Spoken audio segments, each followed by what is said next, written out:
আসসালামু আলাইকুম। প্রতিদিনের মতো নতুন একটি ভিডিও নিয়ে চলে আসলাম। আশা করি সবাই ভালো আছেন। তো আজকে সকাল থেকে একদম ব্লগটা শুরু করতেছি। আর যে যেখান থেকে ভিডিও দেখতেছেন সবাই আমার ভিডিওতে একটা লাইক দিবেন আর কমেন্ট করবেন।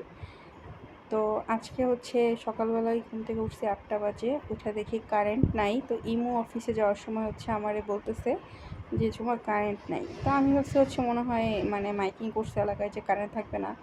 দেখি না, আরও আশেপাশে সব বাসায় কারেন্ট আছে। আমাদের অন্য ফ্ল্যাটগুলোতেও কারেন্ট আছে, কিন্তু আমাদের ফ্ল্যাটেই কারেন্ট নেই। তো পরে বুঝলাম যে আমাদের মিটারে টাকা শেষ।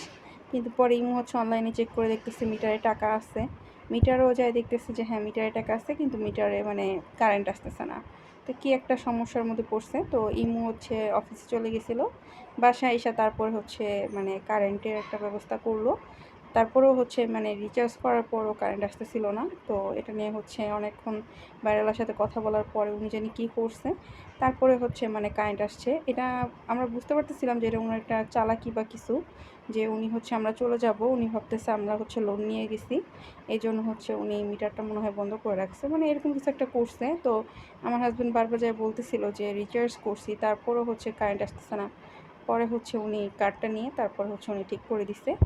তো যাই হোক, এখানে আমি বেগুনের তরকারিটা বসাই দিছি। আর আজকে যেহেতু আনাস খুব তাড়াতাড়ি ঘুম থেকে উঠছে, তো ও 12টা বাজেই ঘুমায় গেছে।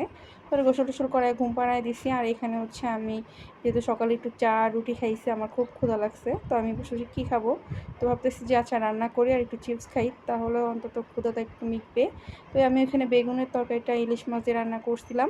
আর এখানে উস্তা আলু ভাজিটা আমি এখন রান্না করব। তো বসাই দিয়া আমি ভাতও বসাই দিয়েছিলাম, ভাতও হয়ে গেছে। তো এটাতে আমি একটু লবণ আর হলুদে ভালো করে ভাজা ভাজা করতেছি। তো এখানে আমার পায়েস খেতেছিলাম, পায়েসটা ছিলই বাসায়।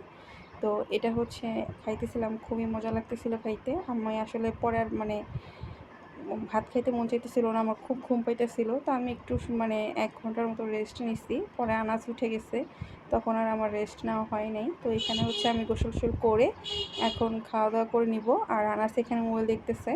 তো আনাস ওঠার পরেই ওরে লাঞ্চ করাবো, কারণ ও যেহেতু 12টা বাজে ঘুমায় গেছে, ও 3টা বাজে উঠছে। তো সন্ধ্যায় একটু নুডলস রান্না করতেছিলাম। আর সন্ধ্যায় চা খাই নেই, এত গরম লাগতেছিল, অতিরিক্ত গরম লাগতেছে কেমন জানি। তো এখানে আমি একটু আলু আর গাজর টমেটো দিয়ে পেঁয়াজ কাঁচামরিচ দিয়ে ভালো করে ডিমটা ভাজা ভাজা করে নিয়েছি। একটা ডিম দিয়ে ভালো করে ভাজা ভাজা করে নিয়েছি। এখানে আমি এখন সিদ্ধ করা নুডলসটা দিয়ে দিব। তো এই নুডলসটা আমি সবসময় রান্না করি বাসায়। এই কোকোলা নুডলসটা আমার খুবই ভালো লাগে। আর ছোটোবেলায় এইভাবেই আম্মু নুডলস রান্না করে দিত। এটা আমার আম্মুর কাছ থেকেই শেখা। আর আমরা ছোটোবেলায় এইভাবেই নুডলস খাইতাম বেশি। তো আমি এখানে পরে একটু লবণ দিয়ে নেব। আগে ভালো করে নুডলসটা মিক্স করে নেই। তো এক হাতে আসলে নুডলসটা মিক্স করতে একটু কষ্ট হয়ে যেতেছিলো, তাই আমি এখন মোবাইলটা রাইখা ভালো করে নুডলসটা মিক্স করে তারপরে নিব।